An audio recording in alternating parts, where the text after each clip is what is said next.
Olá, galera, beleza? Sou o Fernando. A gente está aqui começando mais um novo projeto no nosso canal da PIB Petrópolis. E nós vamos aproveitar o mês de outubro agora para a gente falar um pouco mais sobre a Reforma Protestante, que a gente vai comemorar agora, dia 31 de outubro. E para esse bate-papo eu trouxe meu amigo Lucas, que vai estar nos ajudando a entender. Obrigado, tá? Valeu. Obrigado pelo convite. A gente nesse desafio aí. Então, Lucas, pegar aqui a colinha, a gente vai começar para a gente entender um pouco mais sobre a Reforma Protestante, explicar para o pessoal o que é. Então, eu queria ver de forma simples, cara, o que é a Reforma Protestante, né? Tá, vamos lá. A Reforma Protestante ela foi um movimento que começou ali principalmente ali a partir do Lutero, né, quando Lutero prende as 95 teses na porta da Catedral de Wittenberg em 1517, 31 de outubro de 1517, né, por isso que o mês de outubro é o mês da Reforma. E a Reforma foi um movimento que teve muitos desdobramentos, né? Não somente na área teológica, na área eclesiástica, mas também na área política, na área social, porque a reforma ela acontece ali no final da Idade Média, início da Idade Moderna, então o mundo estava numa transformação vertiginosa. E quando vem a Reforma Protestante, ela traz uma carga de desvínculo com certas práticas que eram, né, comuns ali no final da Idade Antiga e durante a Idade Média inteira. Principalmente no que diz respeito a erros teológicos que aconteciam, que eram bastante comuns, né, coisas que não estavam propriamente nas escrituras, e também abuso de poder, né, da instituição que hoje nós conhecemos como Igreja Católica Romana. E qual eram as principais práticas da igreja na época que despertaram para esse movimento? Sim. Então, a igreja, ela detinha um poder muito grande de influência, né? Por exemplo, quando a gente pega alguns casos, como, por exemplo, o Tratado de Tordesilhas, né? O Tratado de Tordesilhas, ele foi um tratado que foi firmado entre Portugal e Espanha na época quando eles estavam se lançando aos mares e descobrindo novas terras, e ele foi outorgado pelo Papa. Então você vê como que até aquele momento o Papa, a Igreja, ela tinha esse poder de influência em todos os reinos da Europa. Quando a Reforma Protestante chega, ela começa de modo bem devagar a quebrar esse poder, esse poderio político da Igreja, né? Então, de modo que agora os reis eles não se dobravam mais aos papas. Era a coisa mais comum quando um rei ia ser coroado, quem colocava a coroa na cabeça do rei era o papa. Então, a Reforma Protestante ela vem para quebrar essas práticas primeiras, né, da Igreja, e isso lá na frente vai se desdobrar no que hoje a gente conhece como Estado laico. Né? Então, os estados eles passaram, graças à Reforma Protestante, eles pararam de ser aos poucos confessionais e começaram a ser laicos, né? Onde não se mistura a religião com a política propriamente. E também alguns outros equívocos teológicos, né? Principalmente o gatilho que fez com que Lutero começasse a Reforma Protestante foi ele lendo o livro de Romanos descobriu a verdade da justificação pela fé. Né? Até aquele momento, a Igreja Católica ela não trazia essa justificação pela fé. Ela ensinava que a justificação ela era feita por obras. Então, vem-se, né, a ideia a figura das indulgências, onde você poderia comprar perdão pelos seus pecados, né, através dessas indulgências. E Lutero, quando ele lê o livro de Romanos, quando ele descobre, ele, na verdade, quando ele prega aquelas 95 teses, né, aquilo não era uma coisa revolucionária. Na verdade, ele estava fazendo uma coisa que era uma prática comum. Então, quando ele prega aquelas 95 teses para falar acerca dessas indulgências, na verdade, ele estava propondo um debate entre os eclesiásticos da época, né? Entre os monges, o clero ali daquela região. Só que isso acabou ferindo o calcanhar de Aquiles da igreja. Né? E aí, a partir daquilo ali, você tem uma série de desdobramentos que vai culminar na perseguição de Lutero, porque a ideia de Lutero nunca foi romper com a igreja, ele queria reformar a igreja. Ele queria que a igreja voltasse às suas origens, né? Voltasse às fontes, ver o que a Bíblia tinha para falar e tirar essas doutrinas extra-Bíblia que foram colocadas. Então, a Reforma Protestante ela é um movimento principalmente de retorno às fontes, retorno às escrituras, daí vem a ideia do sola scriptura, né? Que é quando você fica somente com aquilo que a Escritura diz. Então, se a Escritura diz, né, que a Escritura é a palavra de Deus, a palavra de Deus, que Deus se revela aos homens, vamos ficar somente então com o que a Escritura diz. E tipo vamos tirar tudo aquilo que ela não corrobora. É tipo assim, ele meio que queria refrescar a memória do povo de novo, né? Exatamente. Entendi. Ficar com o que os apóstolos trouxeram, né? E não o que foi colocado depois disso. E por que a reforma começou em 1517 justamente com Lutero? Então, na verdade houveram outros antes de Lutero, aquilo que a gente chama dos pré-reformadores. Só que o movimento de Lutero foi o movimento mais que deu mais certo, né? Porque ele não foi pego pela Inquisição, a Inquisição que levava aqueles que eram declarados como hereges pela Igreja Católica para a fogueira. E assim, foi uma série de fatores que contribuíram para que esse sucesso acontecesse. Né? Na verdade, Lutero ele só deu o pontapé inicial. Hoje a gente trata mais do termo reformas protestantes do que propriamente a reforma. Porque Lutero ele só deu esse pontapé inicial. Depois disso houveram vários outros, né? Você vê, por exemplo, outros reformadores, como por exemplo João Calvino, Zwinglio, Armínio, né? Você tem vários outros que contribuíram para que esse movimento de retorno às fontes se estabelecesse.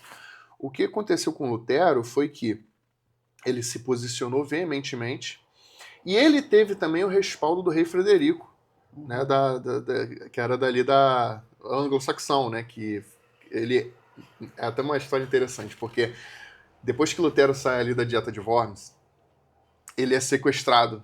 Ele tinha sido não só excomungado pela igreja, como ele estava correndo risco de vida. Então, Lutero ele é sequestrado, mas é um sequestro do bem, né, como a gente fala, porque o rei Frederico o resgata, o sequestra, e o leva até o seu palácio, e ele fica ali preso, escondido durante muito tempo. Muito tempo. Então, enquanto ele está ali, preso, né, escondido, ele se dedica aos estudos e ele faz a primeira tradução para uma língua popular das escrituras. A última tradução para uma língua popular que havia tido foi justamente a tradução pro latim vulgar, de Jerônimo. Né? Então, assim, a Bíblia, para quem não sabe, né, ela foi escrita, o Antigo Testamento em hebraico, o Novo Testamento foi escrito em grego. Só que a língua popular, na época dos apóstolos, era o latim. Né? O grego, ele era a língua do mundo, só que aos poucos o latim foi tomando esse espaço. Tornou-se necessário que houvesse uma tradução das escrituras em latim para que o povo pudesse, né, conferir o que as escrituras diziam.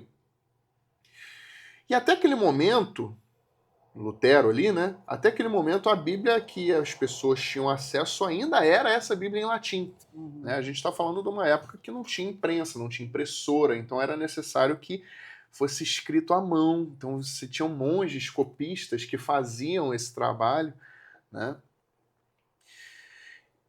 E aí, outro fator que faz com que a reforma de Lutero, que ele deu esse ponto inicial, tivesse tanto sucesso, foi a imprensa de Gutenberg. O Gutenberg ele desenvolveu um método de você imprimir folhas, né, de uma forma muito mais rápida.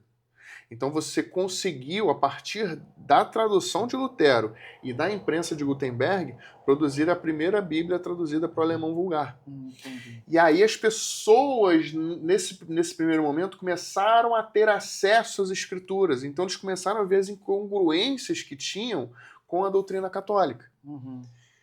E isso tudo foi contribuindo para que houvesse esse grande debate ali na Europa, e a reforma protestante começou a ter várias vertentes. E aí começa a surgir os outros reformadores. Uhum. Lutero ele deu esse passo inicial, mas a gente não segue Lutero. Uhum. Isso é uma coisa que às vezes as pessoas acabam acusando a gente. Nós não seguimos Lutero.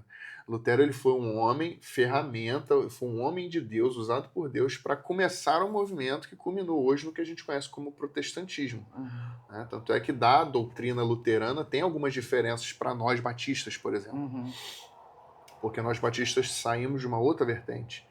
Mas Lutero ele foi quem deu esse pontapé inicial. A partir dali, a história da humanidade mudou de certa forma. Entendi. E assim, além desse movimento religioso, a reforma trouxe um impacto cultural, né? Sim, Cultural e social, né? sim. Sim, porque agora as pessoas elas têm acesso às escrituras, Uhum. Agora elas podem conferir as doutrinas teológicas por elas mesmas, então elas não ficavam refém de uma Bíblia que elas não entendiam, porque ninguém falava latim na época mais, tirando os padres, tirando os acadêmicos da igreja, né? E a partir daquilo ali houve uma mudança de perspectiva de muita coisa, né? Então, os reformadores eles começaram a trazer novos assuntos que começaram a ser debatidos, assuntos teológicos no primeiro momento, mas que tiveram desdobramentos sociais, tiveram desdobramentos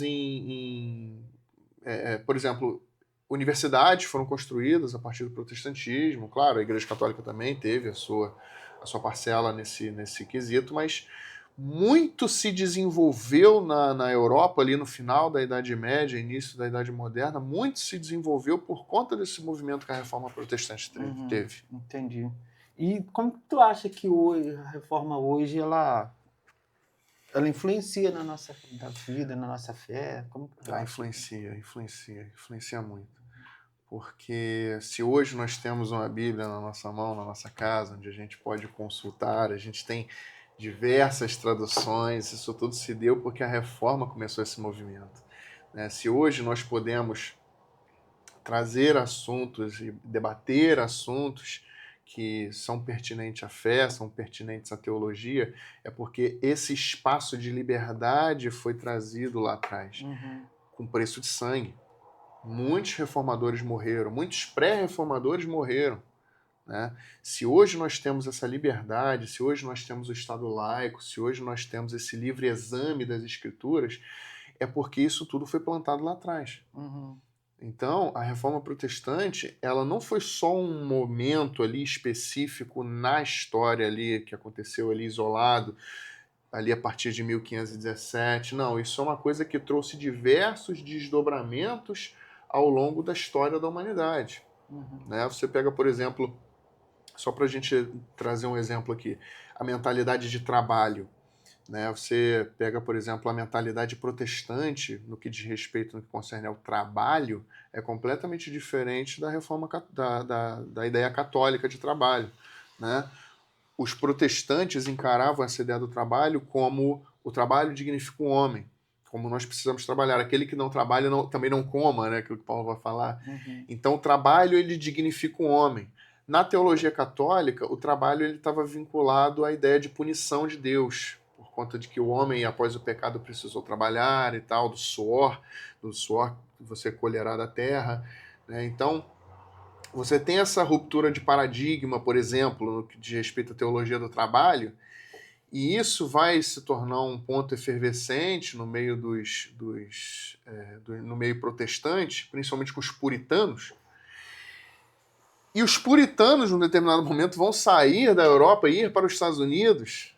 Eles fundam a nação que hoje a gente conhece como os Estados Unidos da América, muito com base nessa ideia do trabalho, da prosperidade e tal. E hoje os Estados Unidos, sendo esse grande farol no que diz respeito a trabalho, se dá muito por conta desses primeiros peregrinos, desses primeiros protestantes que foram para lá com essa mentalidade protestante de fundar uma nação, de honrar ao Senhor através do nosso trabalho. Então você pega, por exemplo, só essa ideia, né, essa divergência teológica no que diz respeito ao trabalho, por exemplo, já causou um impacto enorme nos dias de hoje, por exemplo. Entendi.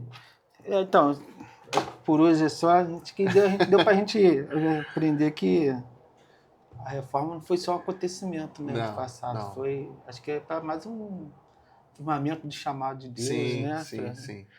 Então, Lucas, acho que foi isso. Semana que vem nós vamos falar mais sobre Martim Lutero, né, e as 95 teses. Com certeza. Tá? Eu separei aqui, não sei se dá para falar um pouquinho, Romanos 1,17, que eu acho que meio que uma referência sobre Romanos o que 1, a gente 17. falou sobre isso. Sim. Peguei de surpresa. Não. Na verdade, foi como eu disse, né? Lutero, ele se converteu lendo Romanos. O texto principal que ficou martelando na cabeça dele para combater essa doutrina que a justificação ela não vem por obras, mas por fé, foi justamente o texto de Romanos, capítulo 1, versículo 17, que diz: porque a justiça de Deus se revela no Evangelho de fé em fé, como está escrito, o justo viverá pela fé. A gente pode tratar um pouco disso com mais detalhes nos próximos episódios, mas assim, Lutero ele tinha uma angústia dentro dele, porque ele a todo momento ele ficava imaginando que ele tinha perdido a salvação, de que ele iria para o inferno, e as obras que ele fazia nunca eram suficientes, então ele ficava sempre se martirizando. Quando ele lê esse texto, foi um bálsamo para ele, porque ele entendeu que a salvação ela vem pela graça por meio da fé. Então ele pôde começar a tirar essa autocobrança dele nesse primeiro momento, e ele começou, isso ampliou a perspectiva dele, a cosmovisão dele acerca de muita coisa.